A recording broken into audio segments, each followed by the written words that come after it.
Mga Lods, magandang araw sa inyo. So ang re-reviewin natin ngayon is yung AR Battle 2 ni Rigorer. So mga Lods, kung sa kulay at kulay pa lang, napakaganda na pati yung design niya. So sa mga nagko-kolekta ng pink na shoes, Lods, tingnan nyo mabuti to.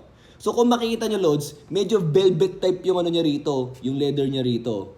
Yung may mga white na yan Lods, nagre-reflect yan sa ilaw. So medyo nag-iiba-iba yan.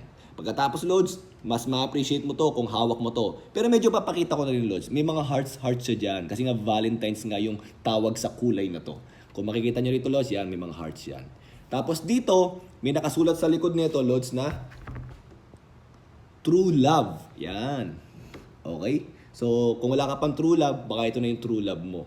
Pagkatapos dito, Lods, makikita nyo rito, meron siyang parang skid mark ng gulong, di ba? Kasi according to them, inspired by racetrack daw tong design na to. Yan, so parang racetrack talaga siya. So medyo madumi ng konti kasi sinubukan natin, Lods, tinry natin gamitin, okay?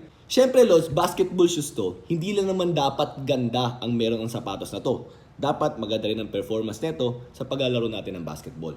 So, Lods, ang top material nito, bukod sa medyo may synthetic leather siya sa ibabaw, nylon mesh ang ginamit niya rito for breathability and also durability. So, breathable siya and durable siya. Kung hihipan mo nga, Lods, tagos kagad yung hangin eh.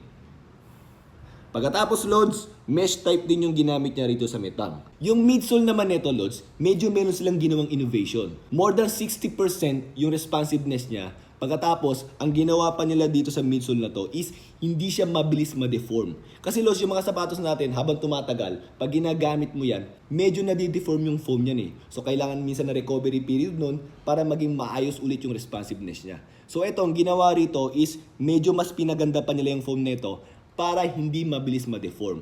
Actually, meron silang bagong tawag sa foam na to. Ang tawag nila rito is Bubble Bomb. Okay mga Lods, yung ilalim nito, hard rubber yan. Lagi naman yan sa mga Chinese brand. So, pwede ito sa indoor and outdoor. Pagkatapos, yung ginamit nila rito na shank plate is nylon plate, anti-torsion. So, yung nylon plate na yan, Lods, ay yung parang medyo lumalaban sa carbon plate na sa tingin nila is maganda rin. Minsan, Lods, hinahanap din ng mga ibang players yung tinatawag nilang drop zero. So, eto, Lods, drop zero to. Kasi nabasa ko sa specs niya, ang sinasabi nila is zero drop difference. Ang ibig sabihin nun, Lods, kung ano yung bagsak ng paa mo dito sa medulo, ganun din yung bagsak ng paa mo. Kumbaga pantay. Kasi usually, yung mga sapatos kasi medyo nakaangat yung heel ng konti.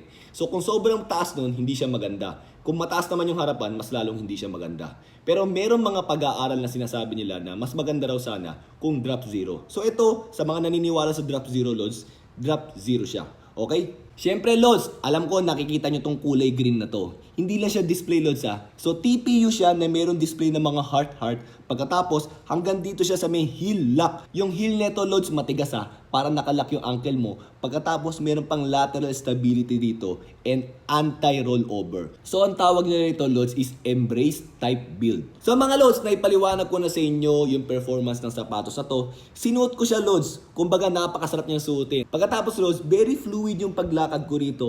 Tamang-tama yung distribution ng weight ng sapatos na to. Okay? O, so mga Lods, yun lang. Nandyan yan sa yellow basket. Kung gusto niyo nito, pwede kayo mag-check out. Pagkatapos, yung susunod na clip nito is yung video na lang para mapakita ko sa inyo yung ganda nito and habang suot ko rin. May spike test din ng konti yan mga Lods ha. So yun lang mga Lods. Thank you!